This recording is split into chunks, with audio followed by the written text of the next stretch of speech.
Welcome to this week's episode of the Big Book Living Alive podcast, a weekly podcast showcasing the 1993 Big Book Seminar presented by Joe&Charlie in Latrobe, Pennsylvania.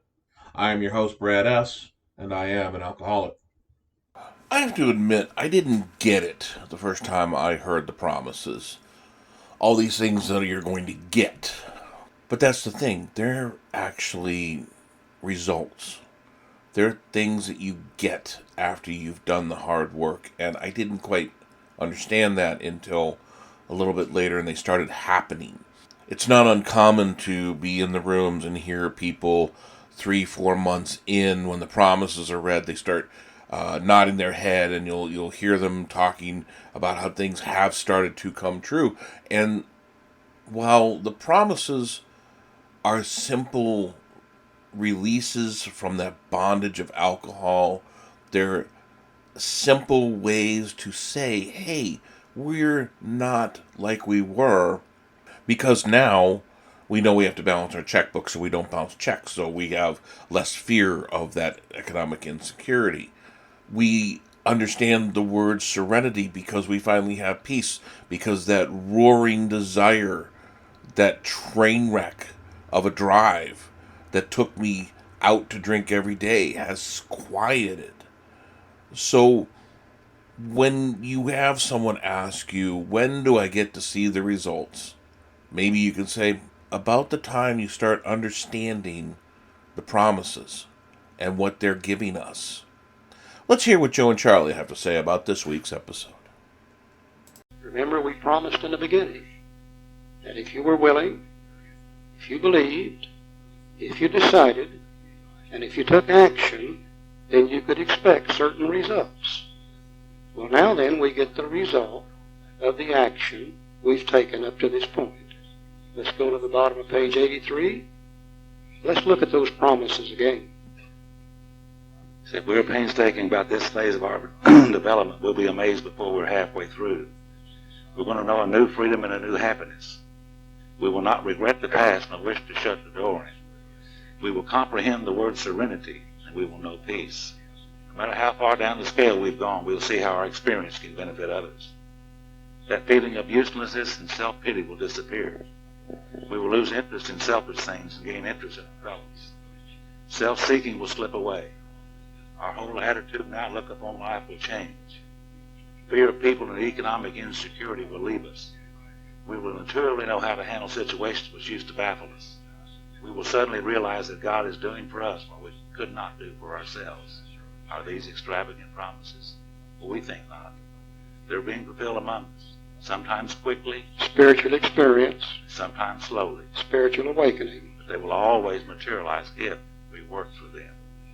You know, I'm looking for a perfect description of being reborn in my mind, and this promise is a perfect description of being reborn.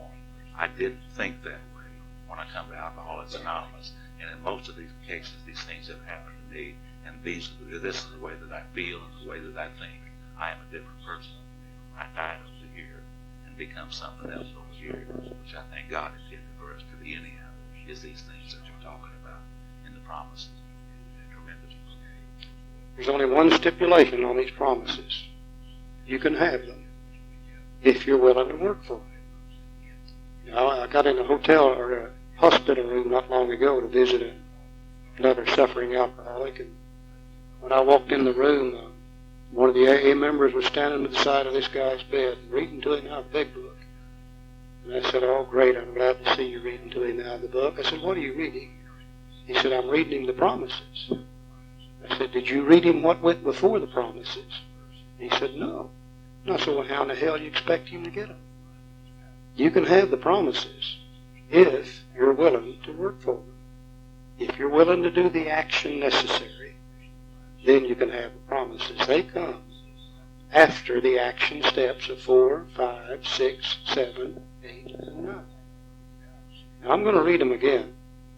The reason I'm going to read them again, two reasons. Number one is I love the way I read them.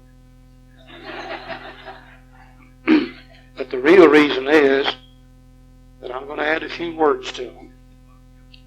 The words I'm going to add to them refer to a time whenever I was young, when alcohol was my friend, whenever it did for me what I couldn't do for myself, when I could drink that alcohol and be Fred Astaire on the dance floor and the world's greatest lover in the back seat of a 36 Chevrolet. This is the way alcohol used to make me feel before it turned against me and almost destroyed me. Whenever I took a drink of alcohol, I knew a new freedom and new happiness. Whenever I took a drink of alcohol, I did not regret the past nor wish to shut the door on it. Whenever I took a drink of alcohol, I comprehended the word serenity and I would know peace. Whenever I took a drink of alcohol, no matter how far down the scale I had gone, I could see how my experience would benefit others.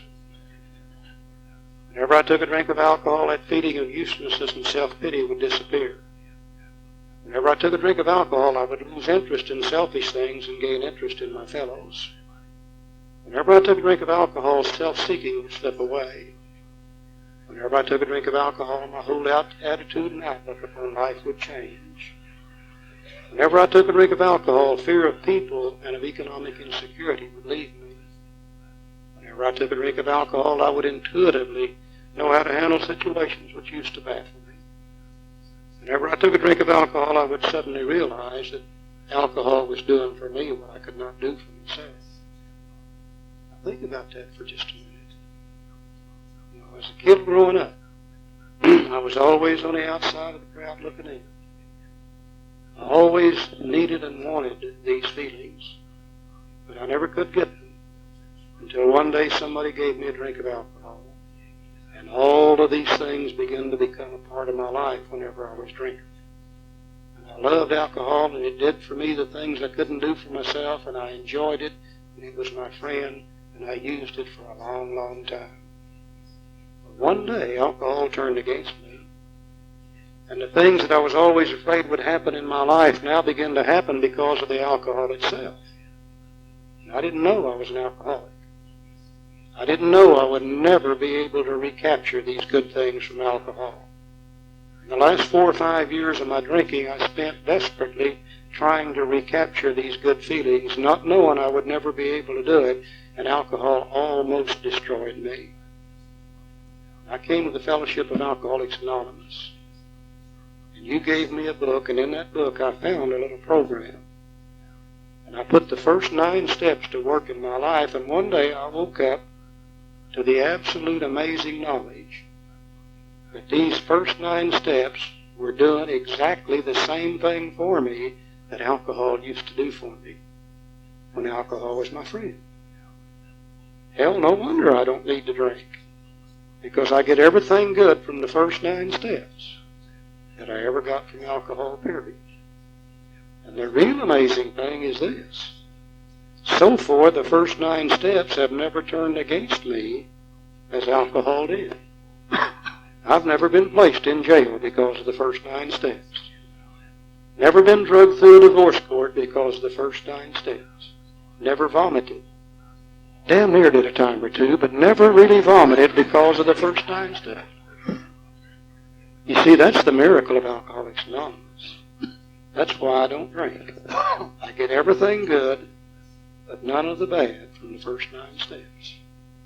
Now, if you read those steps very carefully, or those promises very carefully, you'll notice that they all apply to the mind, and none of them to the body.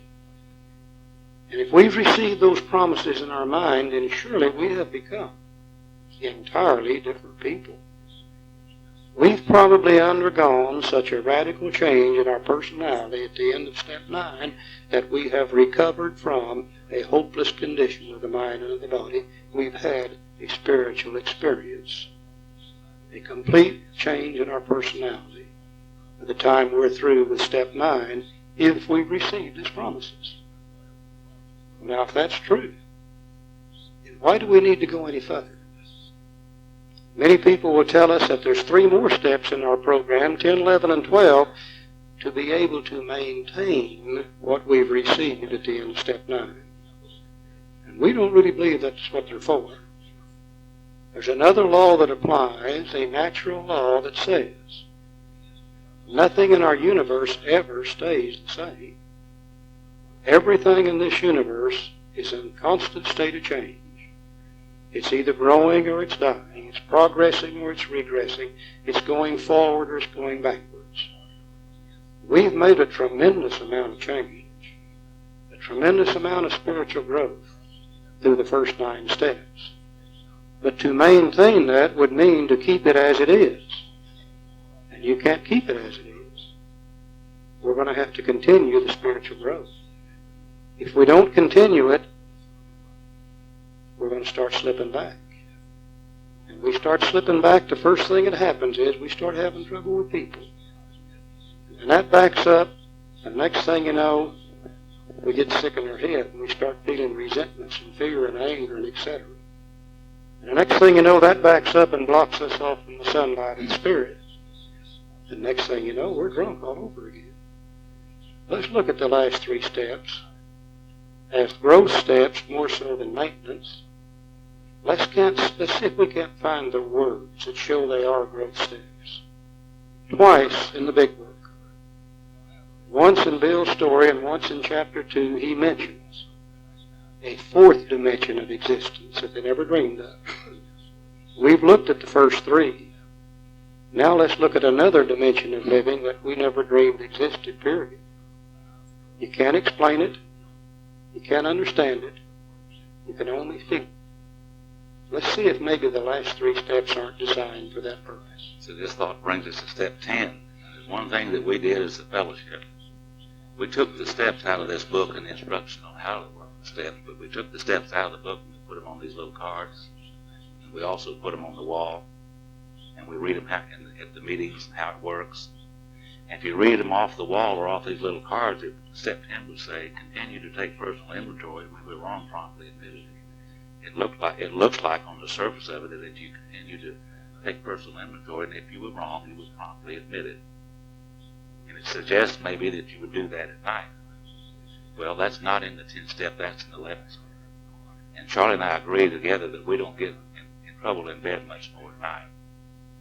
So what we need is a walking around step. And this step means a lot more than just what you read on these little cards or off the wall. So let's don't take our steps off the wall or out of these little cards. Let's take them out of the book.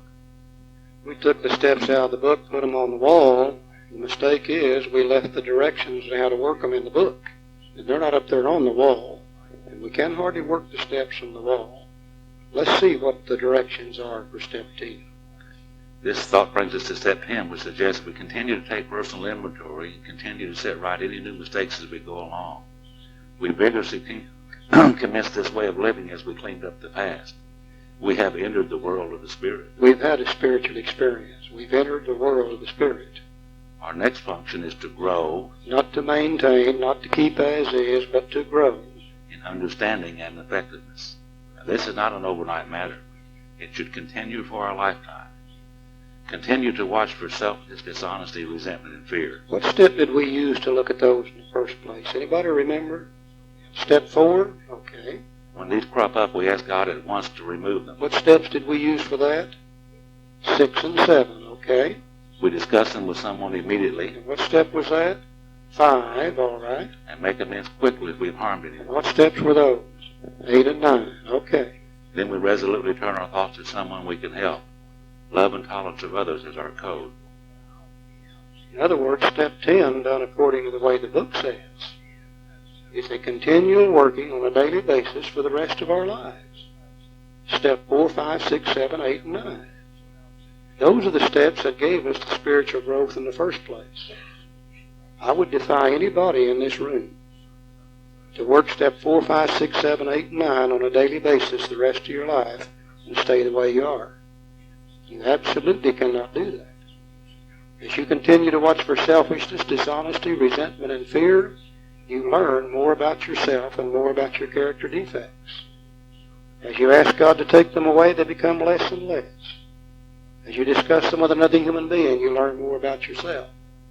As you make amends quickly, your relationship with the world and the people in it becomes better and better and better. If you work step 10 the way the book says, your relationship with God, with yourself, and with your fellow man will continually become better and better and better. Don't you hate a program that actually tells you that it's going to help you, and it does? Or do you dislike a program that's going to show you your shortcomings and teach you how to overcome them so that they don't repeat themselves? Or maybe you just dislike the idea that if you become more caring and compassionate and understanding and find the God of your understanding, that maybe you'll become a nicer person. That fear, that loathing of being able to do all those things was something I understood once I got into recovery. I didn't realize how much I craved them. The desire to change is what the book is asking of you and me. And it works. At this point, we are now at the approximately 10th step. We have done the program of action of the first 3 steps. We have made our restitution and we have made our resentments known between 4, 5, 6, 7, and 8. And we've asked forgiveness and we have spoken to people. And right around 9 to 10, I start really seeing the promises come true that yes, I have changed and I don't want to be the way I was. That is very powerful. That is something, as the old country song says, that's something you can hang your hat on. And we should, because it's important that we make those changes. Correction. It is important that I make those changes because I want to be a better person. And I hope you do too. I hope you enjoyed this week's episode as much as I did. If you'd like just the raw Joe and Charlie portion of the podcast, that is available on our Patreon site. The link to that is available on our website or in the pinned comment. Until next week, this is the Big Book Living Alive Joe and Charlie podcast.